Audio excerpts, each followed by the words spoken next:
Hello everyone, study with us में आपका एक बार फिर से स्वागत है। और आज इस वीडियो में जो हम डिस्कस करेंगे वो है राष्ट्रीय शिक्षा नीति जो है 2020 की, उससे रिलेटेड एमसीक्यू। अगर आप तैयारी कर रहे हैं यूजीसी नेट या फिर किसी भी एग्ज़ाम्स के लिए तो जो है ये आपके लिए काफ़ी इंपॉर्टेंट है, क्योंकि यहाँ से क्वेश्चन जो है हमेशा एग्ज़ाम में पूछे जा रहे हैं। और नेट की एग्ज़ाम में खासतौर से 2 से 3 क्वेश्चन जो है हर शिफ्ट में पूछे गए थे पिछली बार, तो इसलिए काफ़ी इंपॉर्टेंट हो जाता है। तो वीडियो को एंड तक देखें, वीडियो पसंद आए तो लाइक करें, चैनल को सब्सक्राइब नहीं किया तो ज़रूर कर लें ताकि ऐसे इन्फॉर्मेटिव वीडियोस जो है आपको मिलते रहें। तो चलिए शुरू करते हैं। अगर आप तैयारी कर रहे हैं यूजीसी नेट पेपर 1 के लिए तो आप हमारे एक्सप्लेनेशन वाली वीडियोस को देख सकते हैं, प्लेलिस्ट मैंने डिस्क्रिप्शन में डाल दी है। तो चलिए शुरू करते हैं। पहला जो क्वेश्चन ये है वो ये है कि नई शिक्षा नीति 2020 किसकी अध्यक्षता में तैयार की गई थी। कई बार कई एग्ज़ाम में क्वेश्चन पूछा गया है कि नई शिक्षा नीति 2020 जो है वो किसकी अध्यक्षता में तैयार की गई थी। तो सही आंसर जो है उसका वो है ऑप्शन नंबर सी, के कस्तूरी रंजन की अध्यक्षता में ये शिक्षा नीति तैयार की गई थी। नेक्स्ट क्वेश्चन है 1986 की राष्ट्रीय शिक्षा नीति में संशोधन किया गया था। कब संशोधन किया गया था? ठीक है, तो सबसे पहले मैं आपको बता दूं कि जो हमारी पहली राष्ट्रीय शिक्षा नीति थी वो थी 1968 वाली। उसके बाद दूसरी जो थी वो आई थी 1986 में। तो 1986 में कुछ बातें जो हैं, कुछ प्रावधान जो हैं वो आगे किए गए थे। कब किए गए थे? तो 1992 में किए गए थे। ऑप्शन नंबर 20 का करेक्ट आंसर है कि 1986 में जो संशोधन किया गया था राष्ट्रीय शिक्षा नीति में वो किया गया था 1992 में। ठीक है, ये आपको याद रखना है। और अब जो आई है नई शिक्षा नीति वो है नई शिक्षा नीति 2020। ठीक है, नेक्स्ट क्वेश्चन है केंद्र सरकार द्वारा नई शिक्षा नीति 2020 को कब मंजूरी दी गई? कब मंजूरी दी गई है? तो इसका सही जो आंसर है वो है option number B.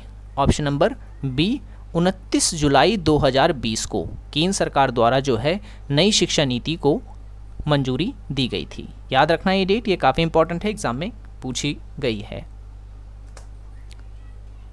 Next question है नई शिक्षा नीति 2020 के अनुसार 5+3+3+4 की नई व्यवस्था किस आयु वर्ग के बच्चों के लिए होगी? किस आयु वर्ग के बच्चे के लिए होगी? ठीक इसी प्रकार का क्वेश्चन पूछा गया था पिछली बार नेट के एग्ज़ाम में। ठीक है, तो अब देखें, हालांकि मैंने एक वीडियो एनईपी पे ऑलरेडी बनाई थी जिसमें मैंने ये क्वेश्चन आपको उल्टा करवाया था। ठीक है, ठीक उल्टा करवाया था का मतलब ये है कि इसे मैंने ऑप्शन में डाला हुआ था और ये जो ऑप्शन दे रखा है इसे मैंने क्वेश्चन में ऐड कर रखा था। ठीक है, तो इस तरीके का क्वेश्चन एग्जाम में पूछ लिया गया था, तो मैंने सोचा उसी को करवा दिया जाए। तो अब देखें 5+3+3+4 की जो नई व्यवस्था है ये रहेगी 3 वर्ष से 18 वर्ष के बच्चों के लिए। ठीक है, ऑप्शन नंबर सी इसका करेक्ट आंसर है, 3 वर्ष से 18 वर्ष के बच्चों के लिए। अच्छा, पहले जो व्यवस्था थी वो थी 10+2 की व्यवस्था। ठीक है, 10+2 की व्यवस्था थी, अब उसके स्थान पे आ गई है 5+3+3+4 की व्यवस्था। अब इसमें जो शिक्षा है वो 4 वर्गों में बांट दी गई है। कौन कौन सी? तो मैं यहाँ लिख देता हूँ। एक है आधारभूत शिक्षा, ठीक है, और दूसरी रहेगी प्रारंभिक शिक्षा, और तीसरा जो स्तर रहेगा उसमें रहेगा मध्य शिक्षा, और चौथा जो रहेगा वो रहेगी माध्यमिक शिक्षा। एक मिनट, माध्यमिक गलत लिख गया है, शिक्षा। ठीक है, अब देखिए जो आधारभूत शिक्षा है, जो आधारभूत शिक्षा रहेगी ये रहेगी 5 वर्ष के लिए। जो प्रारंभिक शिक्षा रहेगी वो रहेगी 3 वर्ष के लिए, और जो मध्य शिक्षा रहेगी वो भी रहेगी 3 वर्ष के लिए, और जो माध्यमिक शिक्षा रहेगी वो रहेगी 4 वर्ष के लिए। ठीक है, इस तरीके से रहेगा इसमें। तो जो प्रारंभिक शिक्षा है वो बच्चे की शुरू होगी 3री से लेकर के 5वीं कक्षा तक। ठीक है, 3री कक्षा से लेकर के 5वीं कक्षा तक रहेगी। और यहाँ वाले जो 5 वर्ष है यानी आधारभूत शिक्षा में जो है उसमें बच्चों को आंगनवाड़ी भेजा जाएगा, और 1ली से 2री तक की शिक्षा जो है वो आधारभूत शिक्षा में आएगा। ठीक है, उसके बाद 3री से 5वीं तक की जो शिक्षा होगी ये प्रारंभिक शिक्षा का हिस्सा रहेगी। ठीक है। और उसके बाद छठी से लेकर के 8वीं तक की जो शिक्षा रहेगी ये मध्य शिक्षा के अंतर्गत आएगी, और फिर 9वीं से लेकर के जो 12वीं तक की शिक्षा रहेगी वो आएगी माध्यमिक शिक्षा के अंतर्गत। और इसमें आयु भी बता दी गई है सरकार के द्वारा कि 8 से लेकर के देखिए यहाँ पे है 3 से लेकर के 7 वर्ष तक, ठीक है। आधारभूत शिक्षा के लिए जो आयु बताई गई है वो बताई गई है 3 वर्ष से लेकर के 7 वर्ष तक, और 8 से लेकर के 11 वर्ष तक जो है प्रारंभिक शिक्षा के लिए बच्चों की आयु बताई गई है, और 11 से लेकर के 14 वर्ष तक, ठीक है, 11 से लेकर के 14 वर्ष तक जो है वो बताई गई है मध्य शिक्षा के लिए आयु, और 14 से लेकर के 18 वर्ष की जो बच्चे होंगे उनके लिए जो है वो माध्यमिक शिक्षा के लिए आयु बताई गई है, ठीक है। तो ये चीज़ आप स्क्रीनशॉट ले लें इसका, क्योंकि यहाँ से जो है क्वेश्चन उलझाने वाले पूछे गए हैं एग्ज़ाम में, ठीक है। इससे आपको याद रहेगा। अगर कोई डाउट रह जाता है आपका तो आप मुझे कमेंट कर सकते हैं, वहाँ पे मैं एक्सप्लेन कर दूँगा, ठीक है। चलिए नेक्स्ट क्वेश्चन है, नई शिक्षा नीति 2020 के अनुसार किस आयु वर्ग के बच्चों को बाल वाटिका या आंगनवाड़ी में भेजा जाएगा? तो मैंने जैसे कि बताया 3 वर्ष से अधिक के जो बच्चे होंगे उनको जो है भेजा जाएगा बाल वाटिका या आंगनवाड़ी में, ठीक है। 3 वर्ष का बच्चा जो है यहाँ जाएगा।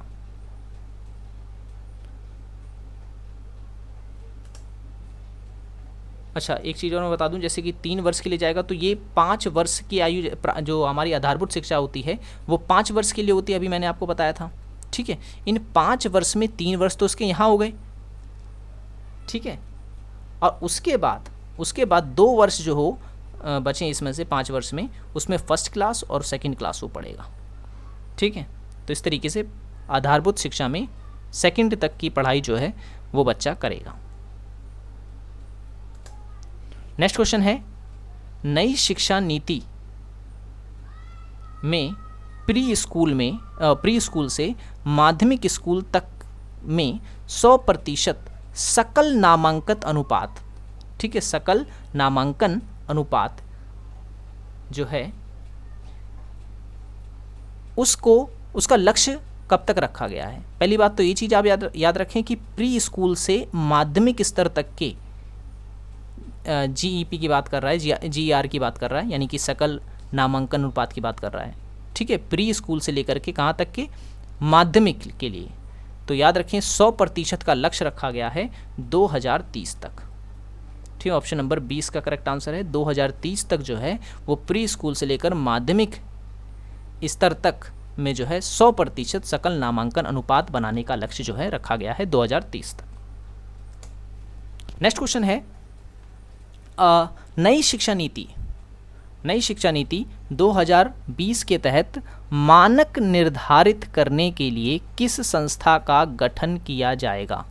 किस संस्था का गठन किया जाएगा? तो उसका सही जो आंसर है वो है ऑप्शन नंबर ए, ठीक है, ऑप्शन नंबर ए, परख का। चलिए आपके लिए क्वेश्चन ये है कि आप मुझे कमेंट में बताएंगे परख का फुल फॉर्म क्या है, ठीक है।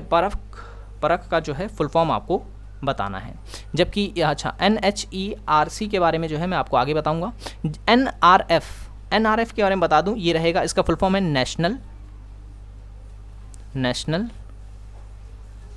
रिसर्च फाउंडेशन, ठीक है, नेशनल रिसर्च फाउंडेशन। तो नेशनल रिसर्च फाउंडेशन जो है ये इसकी स्थापना की जाएगी ताकि जो शोध किए जाते हैं उसको बढ़ावा दिया जा सके। GIF का भी गठन किया जाएगा, ठीक है, जेंडर इंक्लूसिव फंड इसका फुल फॉर्म है। ये पेन जो है ख़राब हो चुका है तो इसलिए राइटिंग थोड़ी बेकार आती है हमेशा, ठीक है। जेंडर इंक्लूसिव फंड इसकी स्थापना की जाएगी ताकि जो महिलाएं होती हैं, जो ट्रांसजेंडर्स होते हैं, उनको जो है उनका नामांकन जो है स्कूलों में बढ़ाया जाए, ठीक है। ओके, तो आज की वीडियो में मैं इतना ही रहने देता हूँ, ठीक है। इससे वीडियो जो है ज़्यादा बड़ी हो जाती है, फिर लोग उसे नहीं देखते हैं। तो आधे क्वेश्चन जो है मैंने अभी आज करवा दिए हैं आपको, और आधे क्वेश्चन जो है मैं आपको करवाऊँगा कल, ठीक है। वीडियो पसंद आई हो तो लाइक ज़रूर करना, चैनल को सब्सक्राइब नहीं किया तो ज़रूर कर लें। तैयारी कर रहे हैं UGC नेट पेपर 1 के लिए तो आप हमारी पहले की वीडियोज़ को ज़रूर देखें, जिस पे जो है मैंने लगभग हर टॉपिक पर वीडियोज़ ऑलरेडी बना रखी है। सो मिलेंगे नेक्स्ट वीडियो में। Thanks for watching this video.